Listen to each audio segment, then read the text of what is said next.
Basketball fans, welcome into the belly of the beast that is the Air Canada Centre. I'm McPeak, Augustine, and this is the Hangout, Canada's home for talking hoops. Your Toronto Raptors are up 3-2 in their best-of-7 series against the Miami Heat, which means good times abound for everybody. So let's break down your Raptors. Starting on the end of the couch, first time on the couch, long-time viewer. He's been lobbying for his spot. Also responsible for managing the young man, James Johnson. Trey, what up, baby? You good? I'm good. Finally excited to be here. And you're rolling with us. Quick question for you. Do you know where any of those places actually physically are? Well, I live in Etobicoke. Okay, because you're from Wyoming. Yes, sir. But you've accepted the Sixers home. Okay. Yes, sir. We'll take that. We'll take that. Also, claiming the Six home in Miami fonts? I don't understand that. Hey, all you need to know is the Sixers home. This is one of the YYZ shirts before everyone was wearing YYZ shirts. All right, Day one. And this is one of the best journalists we've ever had to join us, of course, whether it's writing or talking. Donnovan, Bennett of the Sportsnet family. Thank you for joining us. Appreciate that. The first lady of the couch now and the official voice for the Raptors 905, Meghan McPeak. How you living? I'm living great. Okay, you're living great, kind of like the Toronto Raptors. So let's talk about it. Raptors win 99-91, and they kind of got like a traditional regular season Raptors game. Kyle had 25, DeMar had 34. So the question is, now that they're up in the conference semifinals, and they're back to playing the way they actually play when they're successful, is all forgiven, Donnovan Bennett? Oof. Well, if you read the comment sections of any of my articles on Sportsnet, no. Because the word max contract is like a fight word. Okay. But for me, it is because not even so much about the points, but the way they came. They were aggressive early and often. You know, Game 4, they had 19 points. In the first quarter of Game 5, they had 19 points. They finished with 59. So the fact that DeMar was able to get to the line, the fact that Kyle was getting to the left side, taking a step back, taking some deep heat check threes, even though he wasn't hot at the time. Yep. To me, that means that forget about physically, mentally they're back. Now, if you look at it, they're at the start of a season, if you say, hey, guys, you're going to be in the conference semifinals, you're going to be up 3-2, and you're going to have home court advantage.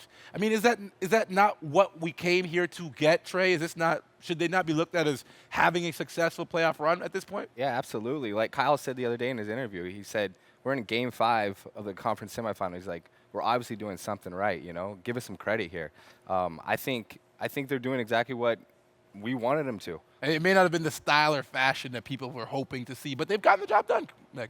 At the end of the day, when it comes to playoff time, you win pretty, but you also can win ugly. And they've managed to get to the conference semifinals. Super ugly. Very ugly, but they've won. So at the end of the day, as long as they keep winning, fans need to just relax and accept the fact that they're doing what you want them to do, which is get to a possible Eastern Conference Finals. Okay, sticking with you, Meghan, have you seen anything, because we talked about the 34 and 25 for Kyle and DeMar, did you see anything on the court that leads you to believe they're back, they found it, Stella has gotten her groove back?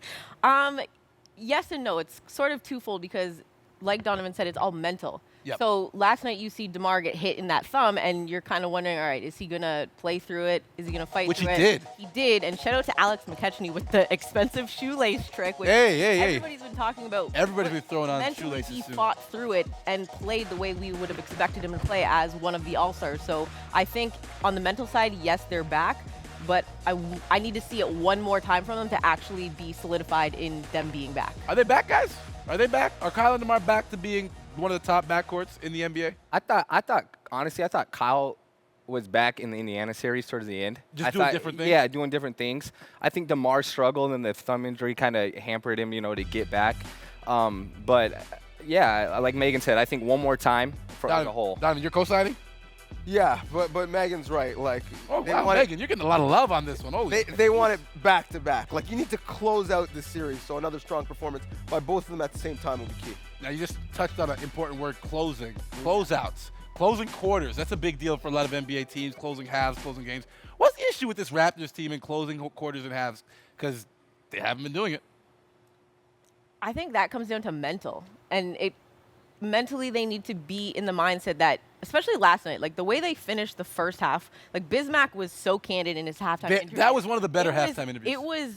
He was so on point with what he said and the fact that we didn't play well and we need to close quarters or we're not going to win. And the only way, if they get to the Eastern Conference semifinals, the only way you're going to have a chance to beat LeBron and company is if you close out quarters. You got to manage the game. They close out quarters. You have to manage the game. Now, are those runs inevitable to be expected by Miami, or is there something Toronto's doing wrong? Well, I think they are. Miami's a great team. And the other thing I think we forget is two of their bench guys, and their bench has been a strength, and the Lowry and the bench unit is their best kind of 5-man group throughout the regular season. Two of their bench guys are now starters. So that depth hurts at the end of the second quarter, at the end of the third quarter, when you're going to guys that are a little bit tired and playing out of their normal roles and minutes. So there is a guy who has the same letter as his first name and his last name that I'd like to see in that rotation. Okay. But I'm just saying, I think the fact that rotation is a bit smaller affects closing out those quarters. You touched on something, so let's do a little insider trading and pose a question to Trey.